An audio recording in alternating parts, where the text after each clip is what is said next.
So yung mga idol, welcome back dito sa ating channel mga idol. So yun, ipapakita ko sa inyo ngayon yung sitwasyon dito sa seaside mga idol. Ayan, makikita naman natin sa video mga idol, tambak na ng buhangin. Ayan, makikita nyo, gabundok na yung mga buhangin dyan mga idol. So yung pinaplano dyan mga idol, tuloy-tuloy lang yung paggawa mga idol. So tatayuan yan ng malalaking mga building mga idol. So ayan so alisin yata dyan yung mga idol, yung ayan parkingan ng mga yate mga idol, papalitan. Ayan nakikita nyo naman mga idol kung gaano kataas na yung mga natambakan dyan mga idol.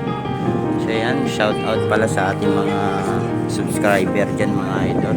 Thank you sa inyo lahat mga idol. Ayan, pag-subscribe po yung ating YouTube channel mga idol. So gayon pa man mga idol, maganda pa rin yung view dito kahit tampak na ng buhangin mga idol. Ayan, so wala na rin tayo nakikitang mga kalat dito mga idol pero siguro dahil walang ulan mga idol, hindi na ibabalik sa dalampasigan yung mga basura mga idol, kaya malinis sa ngayon mga idol. So makikita mo dyan mga idol, tuloy-tuloy lang yung pagtambak ng mga buhangin ayan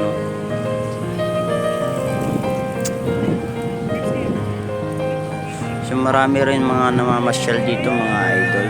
Ayan, kung gusto mo mag-bike, may mga bike lane dito mga idol. So gusto mo mag-relax mga idol, yun may mga sunset dito. Yan, ganda yung sunset dito mga idol. Marami ka na rin mabibili ng mga pagkain dito mga idol. So siguro 500 mo mga idol, makakain ka na ng maayos dyan mga idol. So yan mga idol, pag-subscribe po yung ating YouTube channel mga idol. Ayan, paki-like po mga idol at panoorin ng buo ang ating video mga idol. Ayan para sa mga next nating video mga idol, panoorin hanggang dulo mga idol. Subscribe. So yun, ganda mga idol, maganda dito mga idol. Ayan, so, makikita naman dyan mga idol, maraming tao rin dyan mga idol.